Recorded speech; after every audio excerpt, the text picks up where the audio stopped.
Tom had always been excited for this moment. It was the first time his parents had ever left him home alone for the night, and he was determined to make the most of it. The house was big, quiet, and filled with rooms where he could play his video games, eat snacks, and watch TV without anyone telling him to do his chores. The freedom was intoxicating. His parents had left for a short weekend getaway, trusting him enough to handle the house on his own. They'd made sure everything was in order before they left, locked doors, turned off lights, and warned him to be careful when answering the door. But Tom wasn't worried.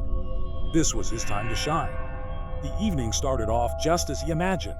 He ordered a pizza from the local shop, played his favorite game on the PS2, and even ate an entire bag of chips while watching a movie in the living room.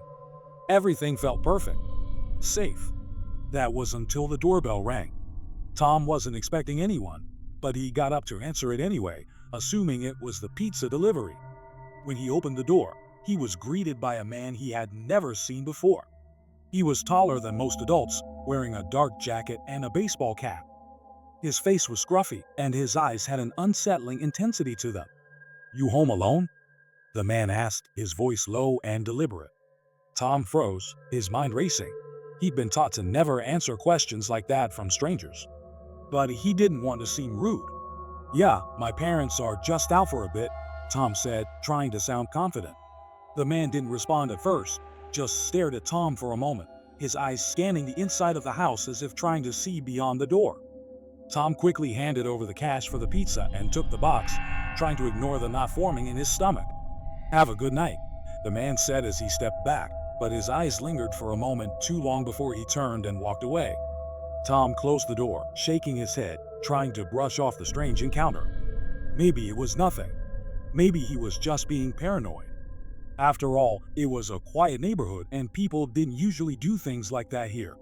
He ate his pizza, put the leftovers in the fridge like his mom had always told him, and went back to his game. But the feeling of unease didn't go away. He kept hearing strange noises. At first, it was the wind, tapping against the windows, or the creaking of the house settling. But then he started hearing footsteps outside the door, slow and deliberate. Tom stood up and peered out the living room window, but all he saw was the dark street, empty except for a few scattered leaves blowing across the pavement. But the feeling stayed. It wasn't until later that night, around 11 p.m., that the doorbell rang again. Tom's heart skipped a beat. He wasn't expecting anyone. His parents were still gone, and there was no reason for anyone to be at the door. With hesitation, he walked downstairs and checked the people, but he couldn't see anyone. The porch light was out, casting a deep shadow over the front step. He hesitated, then opened the door just a crack. "Hello?" Tom called out, but there was no response, just silence. He glanced around, but no one was there. He was about to shut the door when he heard it. A faint voice, barely above a whisper. "You still home alone?" Tom's stomach dropped.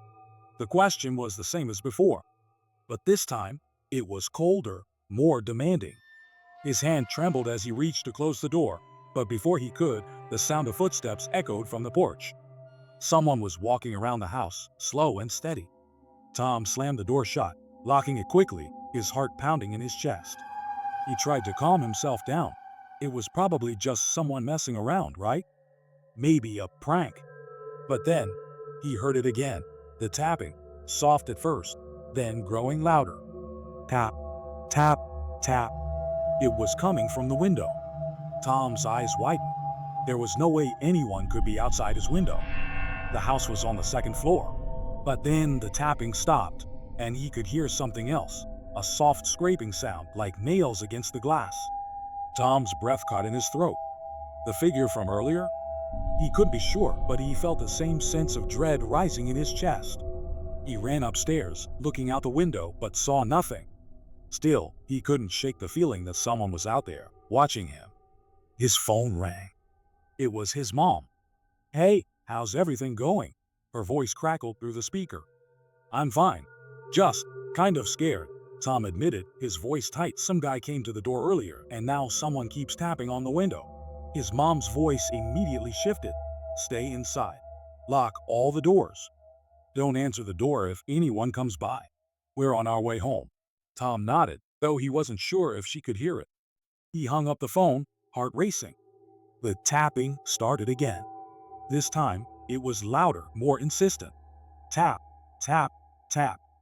Tom looked out the window again. The streetlights illuminated the yard, but there was no one there. Or was there? He gasped as he saw a figure standing just beyond the tree line, motionless in the darkness, staring at him. Tom didn't know what to do. His mind raced. He grabbed a flashlight, shining it out the window, but the figure disappeared into the shadows before he could get a clear look. His pulse hammered in his ears as he sank back into the corner of his room, clutching the flashlight in his shaking hands.